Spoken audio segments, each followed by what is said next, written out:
Within the last few years, Andrew Tate has managed to captivate the world, from becoming the most searched person on Google to becoming the iconic leader for the Red Pill community. Speaking his mind around various political issues and social issues which have negatively plagued society, he has become the figure people have loved to hate. But do we really know what side Andrew Tate is really on? I mean, look at how quickly he has risen to fame. How did he manage to create so much wealth in such a short space of time? And look at the lifestyle he has sold to so many, who will probably never achieve it. Is it all just an elaborate marketing scheme to keep people buying into the brand and the image? Hustlers University, The War Room, merchandise, casinos are just a few of Andrew Tate's successful business ventures, which created a supposed net worth of almost $700 million. But is Tate as genuine as he seems? The real question to ask is Andrew Tate for the people, or is he for himself? To understand Andrew Tate, we first have to explore his history. Andrew Tate was born in Washington, D.C. in the United States on December 1, 1985. Tate's father, Emory Tate, was an American international master and 5-time Armed Forces chess champion. Emory had married Eileen Tate, Andrew's mother, with whom they had 3 kids, including his brother Tristan. Even though Andrew had been born in America, he moved to England, to a town called Luton, when he was first 10 years old. Tate wasn't a fan of the schooling system, and it would make sense. He decided not to pursue university studies even though he did considerably well in his A-levels. Tate would label himself a genius, but still one without proper direction, which is why he decided to start taking kickboxing a lot more seriously. Eventually, he became a professional kickboxer. He won numerous championships and accolades in his career, including the International Sport Karate Association (ISKA) World Championship in 2008. But this wasn't good enough. He barely amassed any wealth from this, supposedly saying the most he ever made from one fight was $100,000, which didn't add up to the lifestyle that he desired, especially living in London. Andrew over time had gotten himself into debt, and it wasn't with the type you could easily pay off, with people who were very dangerous. That's when Andrew started trying to think of ideas to raise money. But first, he would lock himself in his bedroom and ask himself, what is money? Andrew would do thorough research and come to find out the financial system is partially based on a lie. Things like quantitative easing, fractional reserves, and the gold standard were all being manipulated in favor of the banks. This naturally made Tate a lot smarter. Analyzing his current assets and liabilities, he found out what actually could be used to create more value for him. And so, the idea of the infamous webcam business came to fruition, with just 2 women to begin with. Andrew's webcam business had made him his first million, and it felt like a long time coming. He would be making £500,000 some months, and some weeks, he could make more than £1 million. The empire grew over a period of 4 years, and at one point, he had 75 models working for him and his brother. But Andrew's appetite grew, and he had to set his sights on something bigger. At one point, the tax laws in England got too strict, and Andrew decided to move to Romania. Tate had already owned 10% of an MMA organization in Romania, which he also does commentary for. There were sponsors for his organization, one of them being a very popular casino brand, owned by 3 brothers. He met with them, offering to actually franchise their casino. The brothers weren't really interested at first, since they had up to 400 casinos already.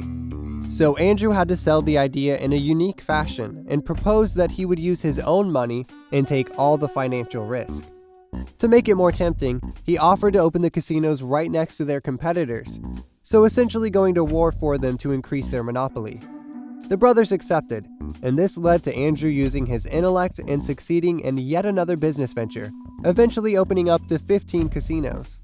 When the pandemic hit, though, things became difficult. People were unable to visit places like the casino, so this created a dilemma. Andrew, being the genius that he is, found a new hustle. He began to rise to fame on social media platforms, creating a storm we have never seen before. Tate vocalized his views on issues with feminism and the modern woman. He boasted a lifestyle online of luxury, fast cars, and attractive women. almost coming across like a modern-day superhero who was conquering society. The parties, the clothes he would wear, the way he would speak would form this super confident personality, which men instantly gravitated to. His online presence started to grow with the podcasts, live streams, and motivational speeches. It seemed like a void that was waiting to be filled. He was able to empathize with the modern man, explaining their struggles in society, the fact they have it just as hard or if not harder than women. I say that life as a man is exceptionally difficult. I say the most beautiful and the most terrifying thing about being a man is you're born without value. Society doesn't care about you. You're only going to be cared about based on how useful you are. His points really hit home, making men realize their purpose and potential, advising men to get rid of excuse culture and start embracing a life of pain and suffering, encouraging entrepreneurship, a healthy lifestyle, and outside-the-box thinking. Some would say Andrew was at the start of an online revolution. To not accept being treated a certain way by women, to not be a simp, and embracing masculinity were all part of his mantra. He gave men a voice they so desperately needed and craved, taking things a step further, fearlessly challenging systems which had been put in place to keep people in the same position. For example, his criticism on the financial system, schooling system, and also his political views were all a perfect way to describe the matrix we currently reside in today. In this matrix, we're used for our efforts and our energies. And you're existing inside of a system which is deliberately rigged to make the rich richer and for the poor to stay poor. All of these things seemed like someone who was speaking out on behalf of the people, especially about the topics he was raising. But was there an underlying agenda? Through Andrew's rise to fame, he understood the webcam business would make him the quick money he so desperately needed. But did he take the time to consider who it might impact? In interviews, he stated he never cared about the financial and mental effect it had on the men visiting these sites because he wasn't like them. Most likely, these were just lonely men who were looking for some sort of deeper connection or companionship. From his experience, he knew how the male psyche worked. He understood his demographic. He seemed like he took pleasure in hustling them out of their money and outsmarting them. Tate realized quickly that the women weren't aware of how to retain customers. So, he decided to be the person behind the keyboard and just keep the women in front of the cam pretending they were the ones interacting. He manipulated it to his advantage, providing hope to the men that they were in with a chance of creating more meaningful relationships with these women, stating that sometimes people were willing to give away their life savings, take out loans, and just go above and beyond just to be with these women. Certain clients were even willing to pay figures like £50,000 just to have dinner with his escorts. It shows you the lack of empathy and ruthlessness involved in the business. Tate, being the mastermind of something like this, was only at the start. So how was it really possible that someone as himself could just come along and be the savior for modern men, when in fact he was part of something which was detrimental to men in the first place, and didn't seem to have much regret about it? Industries like this thrive on simps, or men who have little to no success in the dating market. It felt like Tate was selling the solution to something he helped create all along, and he did it all for the money. Hustlers University was founded in 2021, another one of Andrew's successful business ventures. With a total of almost 150,000 plus members signing up to take the course, Tate's marketing genius was clearly working. The course costs $49.99 per month. If you do the math with the number of members, this amounts to $7,498,500 of revenue per month. The overall motto of the university is to work outside of the matrix, creating multiple income streams. Though Hustlers University hasn't received the most positive reviews to say the least, and Andrew himself is technically not that involved in the university itself, current members would be encouraged to sign up other members. In return, they would receive a commission for each new member they had signed up. This was known as their affiliate program, but you rarely find any public information about it. It mainly came across like a bit of a cult, followers making others buy into an idea of a get-rich-quick scheme. Now, even though this is not much of a multi-level marketing scheme, the traits are the same. The mentality of, if you don't do this, then you're a loser, or a 9-to-5 won't make you rich, all breed toxicity. It's just another ideology being sold to young people, and whoever doesn't get on board with it is seen as a failure by other members. Now, normally that would be fine, if that was the only criticism. until you learn that the contents of the course might not actually be worth the money. Hustlers University offers different options for the type of campus you want to enroll in. Crypto campus, e-commerce campus, and copywriting campus are just a few of the options you can choose from. Now, these are plausible ways to generate further income, but according to many members, this is just information you could access for free. There's thousands of free videos and tutorials online to show you how to make money in these areas. Another misleading factor are the screenshots presented by students, making huge sums of money. Yet again, this isn't realistic. Students are not showing their failures or the obstacles they faced, but rather just showing the end result.